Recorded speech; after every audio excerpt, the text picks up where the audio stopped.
Howdy, man, howdy, well, back to the channel. You know what I'm saying? If you missed the last video, you should check out the past video. You know what I'm saying? On the weekdays, I upload anytime after 6 p.m. Pacific time. And on the weekends, I upload at any time of the day, you feel me? Hey, we got a video from Everything Always. Spider-Man Brand New Day, the last Spider-Man. Tom Holland on Uncertain Future. This is last movie. What's going on, guys? Welcome to Everything Always. My name is Michael Roman, aka All Fires. Now, there have been a lot of interesting quotes lately from Tom Holland about his role of Spider-Man. One of which we're going to get into a little later in this video, where he admitted to spending time online trying to figure out what the fans want from Spider-Man films because he thinks that's important. I'm going to talk about why I think that is a terrible... So this means Tom... Wait, bro. I'm going to say this before he say what he got to say. But I do think Tom Holland doing this, I think it's a good thing. But does this mean Tom Holland is like writing the script in a sense? Or I guess you could say the fans will kind of be able to put what they want in the movie. You know, because if Tom Holland is saying he's looking at everybody, comments and everything like that about what they want to see in the movie, that's basically saying from Spider-Man himself, if one of y'all have a pretty good idea, we might just put that in the movie. We still filming. I think they still filming. But I want to see why bro's about to say it's a terrible idea.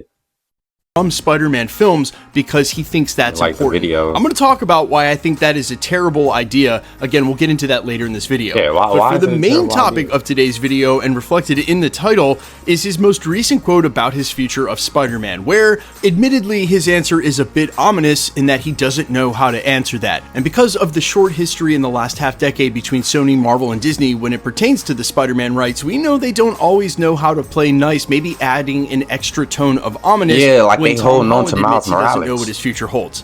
However, because of a lot of reports from industry insiders, we sort of do know his future. We're going to talk about that, his quote, what it means for Spider-Man's future, as well as the quote of Tom Holland spending time online trying to search what the fans...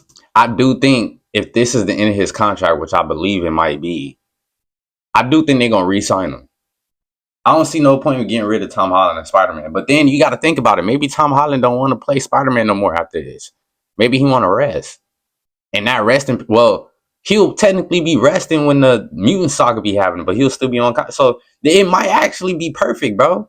Marvel might just re-sign him to play Spider-Man again. And then after the mutant saga, I don't know if they're going to spin back to the saga where Spider-Man ends up in or however, or if they're going to drop movies where Spider-Man ends up making cameos or something, which I believe might end up happening. Now that I say that, but who knows, you know? But I think this is the end of his contract.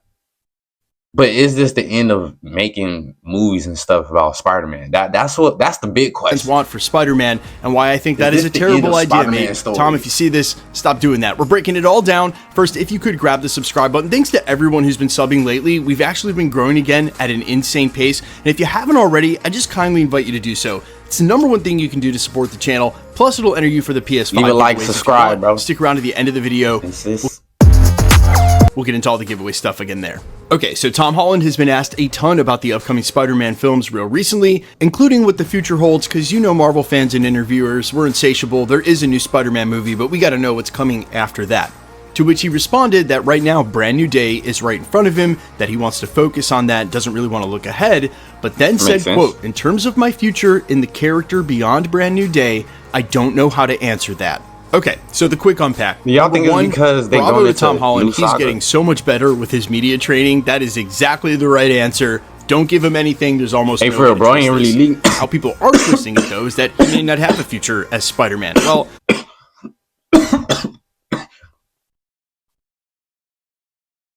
what I would say is that Tom Holland has a history during his interviews of making it sound unsure. It's rooted in a place from him of always wanting to make the best Spider-Man movie and not just do it for the sake of it, which I completely commend. I love that. Because in the Hollywood machine where so much money is at stake. I like how Tom Holland is taking that route. He's like, bro, we're not finna just make no boo-boo Spider-Man movie with me in it, bro. It's not happening. Y'all not finna tarnish my reputation because y'all want to make some money, bro. We doing this right. I like how he's taking head of that. You know what I mean? Because that's very important for, like, especially because it lets at least for me, it lets me know that this actor is very passionate about what he's doing, bro, and he wants to do the best he can do on screen for us to enjoy. And just based off that alone, it gives me a little bit like it gives him a good rating already. Like the movies he in already get, I already have a biased opinion on it because the actor he is, you know what I'm saying? He wants to make the best Spider-Man. He don't want to just throw out Spider-Man movies because it's gonna make money. Because if we being honest, bro, they could have made probably like 3, 4, 5 Spider-Man movies already, bro, if they did go that route, bro. And Tom Holland wasn't like, bro, we're not gonna do it, They probably would have been on like they fit Spider-Man movie already with Tom Holland, if we being honest. Or he probably would have made cameos and a lot of stuff that he probably shouldn't have because maybe his him being a part of that wouldn't really make sense too much. Or what they write for him to be a part of whatever they try to make him be a part of wouldn't make sense. So I appreciate you, Tom. I'm not gonna lie, bro. I appreciate it. We need more actors like that, putting their foot down, having little arguments with the director and stuff every once in a while, like David Corset had with James Gunn, because they were trying to figure out how to say a certain, we need to see more of that, bro. And he's been reportedly paid $20 million for Brand New Day. It seems like there is this compulsion to keep making films regardless of that's why I love the regardless Superman of how movie, quality they are. And it seems like, from all accounts, I like Tom Holland genuinely doesn't want to just keep making Spider-Man movies for the sake of it. However, that Hollywood machine I just mentioned, well, it turns in a way that sort of everybody is a cog in the wheel, whether they like it or not. And you can rest assured, whenever they addressed Tom Holland's contract, it didn't just include Brand New Day and a couple of Avengers films, unless those what were left on his contract. Reportedly, he was about to sign a new one, and this was years ago. So whatever those new terms would have been, by all reports from industry insiders, we have another trilogy with Tom Holland as Spider-Man. Originally, it was reported they wanted to do a high school, a college trilogy, and then even 3 more films after that with Spider-Man as an adult. But there is a quote from Tom Holland, as he said many times again in interviews, movie to movie, where he doesn't want to just make movies for the sake of it. His quote in 2021 was... just like I was saying, but they probably already... Bro, he pretty much just said what I was saying, bro. They already had like 3, 4, 5 movies already prepared, and they was going to throw them out. And they would have made money off it because people would have watched it. Spider-Man.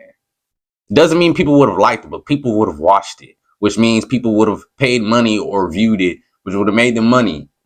So either way, you know what I mean? So I like how he's actually taking his time with this character, and he's not trying to tarnish the character. When you really think about it, he's giving respect to Spider-Man, the character, bro. And the people who love Spider-Man gotta love Tom Holland for that. I ain't gonna say he the best. To me, bro, the best Spider-Man is Andrew Garfield. I just love Andrew Garfield acting, bro. Bro, like I said, he's a very passionate actor. I love Andrew. I love passionate actors, bro. You know what I'm saying? Andrew Garfield is one of those guys, bro. So I'm a little biased, But is he gonna sign the contract to keep playing Spider-Man to make these other movies? And if he does, bro, what will the other movies be about? Apart, like, from the Avengers movies, what would the other movies be about? Still playing Spider-Man after the age of 30, I've done something wrong. Now, in future interviews, he would clarify that to mean he thinks Peter Parker should be a young man, and it would basically be taking an opportunity away from him. But he also puts the asterisk by it that as they enter the new chapter of Spider-Man, which we're in now with Brand New Day, if he's still in the suit, he's honored to do it as well. So what I would say is 2 things can be true at the same time. Do I genuinely believe that Tom Holland does not want to make bad Spider-Man movies? Heck yeah. He's been emphatic about it. It's all about the script. He wants to make movies that are worth it. And I could see him pulling the pin on it when and if he feels like he gets to that place. Uncharted, bro. I gotta, because Uncharted is one of my favorite games of all time, bro. So when I saw that it was a movie coming out, and then I was like, bro, Peter Parker's in it, bro. And then, he played the roles. Oh my, bro. When I saw him playing that movie, bro, I was biased to everything he plays in, bro. I'm not even gonna lie to you, bro. Not even gonna lie. Every time I watch his movies now, I'm like, bro, it's like he's just the GOAT, bro. Cause I love those Uncharted games, bro. And in the movie, bro, the movie was beautiful, and I love the acting from Tom Holland. I also know that Sony, Disney, and Marvel I want him to play have more movies billions like with that a B too, bro. hanging in the balance for Spider-Man. And while it is a free he country need to and do no more one can movies like compel that. anybody to do anything, if you sign a contract, that's where the compulsion comes in. And with the amount of money that is on the line, they're not going to let him go movie to movie and decide if he wants to do it. That's just not the way it works. And of course, I could be wrong about that, but that's pretty much the hallmark of these He did big say he got more MCU power, though. film contracts. They come with lots of He did say movies he on got more them. That's why it's always negotiating usually a power, huge so. decision for actors to take them unless it's a one-off. I would also note that compared to when he was cast as Spider-Man, Tom Holland's stock has steadily risen as an actor. He's commanding better and better roles, and I could see him putting his foot down and being like, look, as part of my new contract, I only want to go film to film, and if he were able to do that, again, just better for him. But with the continuity of the MCU the way it is, and as we approach this soft reset, it seems like Tom Holland is still going to be in the suit after that. You know what I want to know, bro? It's on my mind, so I gotta say it. Tom Holland, bro, if you ever see this, or if one of y'all can send something, bro, you know, bro, what's your favorite type of movies to film? Like, do you like the action type movies, the comedy type action movies, like Marvel, Uncharted? You know what I'm saying? Do you like the drama? Like, what's your favorite roles? You know, not like from the movies you played in. I mean, just in general, like, what genre of movies do you like playing in the most? Like, where do you feel comfortable at? And if you can't answer this, you know, publicly, because it might mess up some things for you, whatever, just hit me in the DMs, you feel me? Because Sony has told Marvel to hold off on Miles Morales for quite some time. Quick side note, just put Miles in the Sonyverse and have two Spider-Men at the same time. Sony, what are you doing? But if I had to bet, Bro, I would say Miles Morales, I am sure Tom Holland is signed in for another trilogy. I just think at the same time, he's saying, look, I don't want to make bad Spider-Man movies, which, again, completely commendable. Now, on that first quote that I mentioned during the prologue, about him looking on the internet to see what fans really want for Spider-Man. Oh, Tom, God, I hope somehow you hear this clip.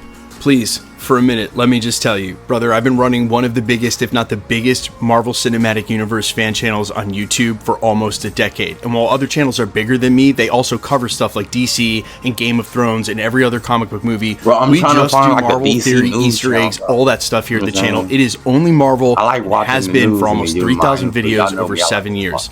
We report on everything from the official trailer drops to the industry insider scoops, the Hollywood trades, all the way down to anonymous 4chan plot leaks and everything in between. I've covered it all. My work has been published in Esquire magazine, British GQ, and with exclusive scoops and theories, I have been republished right now, with impressions well into the billions. And what I would say is that spending time online trying to figure out what the fans want is completely wasted effort. Sometimes there is a general consensus. For instance, I think if you interviewed 100 Marvel fans, 99% of them would say that we want to see the Savage Hulk back over Professor Hulk. But facts. You can ask me right now, bro. My favorite Hulk is the 2003 movie Hulk, bro. Y'all know which one I'm talking about when he was grabbing missiles and biting them. That's the bro. Thanos destroyed him, bro. Destroyed this character. Why'd y'all do this to him? Unfortunately, the loudest thing on the internet is that small white noise of negativity that's generated by a very small but very active corner of the internet. Again, most of them can't even agree on what they want and don't want, and no matter what happens in Marvel I understand movies, you can rest assured, you know? again, I think that side is just, I ain't gonna say that side because they a part of the fandom too, bro. You know, even if you hate or you a part of the fandom, you helping us grow at something, you know, bro. I think they just don't like how Disney is handling the scripts. You know what I'm saying? Because of everything that's going on, it's just like, you know, they trying to, you know, y'all know what's going on. But y'all know Disney, it seems like they trying to make a come around and they trying to come back and make things the way they were, you know? So those fans that kind of hated it, they gonna like it again. Because, you know, they gonna watch it because they trying to watch it to see what they can hate on, bro. And most of the times when they don't know what to hate on, they're just going to say whatever, bro. But they like it. They like it. They just got to play devil's advocate, and this bro. very little small percentage of the population are going to complain. They love so that shit. Looking for the answers in basically the mass fandom and online would be tricky at best and very difficult to navigate who's actually got a genuine interest in the fandom and could separate themselves from their own personal bias in order to see what's best to serve the story, which characters need to be involved, etc., versus, again, a lot of the agenda that seems to creep in. And I'm sure he, like a lot of you, have seen that there is a whole slew of channels that the whole thing is bashing Marvel. That's what they do. And some of you have asked me, damn, there's a lot of channels that's bashing Marvel. I'm not gonna lie, bro. When I first started out and I was looking for like Marvel news channels and stuff, then I found Cosmic Wonder and Everything Always first. I'm not even gonna lie, but I didn't click on them first. I went through other channels to see like whose voice do I like hearing. You know what I'm saying? Because all that's important. You know, to make me throw these theories out and all that stuff. All that's important. But Everything Always and Cosmic Wonder, I just really like the guys. You know what I'm saying? I like how they give the stories in the news and the pictures and all that. But I haven't seen no channels that was bashing Marvel though. All the ones that I seen. So damn, YouTube must have kicked them all the way to the bottom, bro. That's crazy, bro. Because I don't see them on YouTube. About those channels specifically, I've always maintained this. I don't have a problem with them. That's part of free speech. That's part of expressing yourself. And if you want to watch that content, they got the right, 100%. I know some of you watch those channels and mine. You get both takes. There's nothing wrong with that at all. What I'm saying is that there are very few theory channels left, and you guys know which ones they are. They've been in our corner for a while, that leave the agenda completely out of it and simply want to see the best Marvel movies we can. And I would just say, Tom, if you are going to spend time on the internet trying to navigate that, figuring out what the fans want, and trust, Tom doesn't come off as a stupid guy. He can definitely navigate what's real, what's not. I'm not saying he can't do that. I'm just saying it's a pervasive amount of nonsense. And definitely, if you are sifting through the internet, as he said, driving him in pitch meetings to deliver what the fans want, do not let the negative stuff get to you. That being said, you guys let me know all your thoughts down below. I see exactly what he's saying, because Tom Holland is, you know how social media, he most likely gonna see the negative comments the most first. You know what I'm saying? They might come across his eyes first, you know. So bro's just saying, like, you could be open to it, but don't let that steer you, because you might see that first. And usually, let's be honest, whatever you see first, that usually kind of pulls your brain in one direction already, bro. It just happens. It happens. There's nothing wrong with you. You know what I'm saying? It's just when that happens, you got to try to keep an open mind and be like, okay, I understand that side, but I can't let that completely drive me. But even though it's going to have a little bias on my mind, I still got to be susceptible to the other stuff too.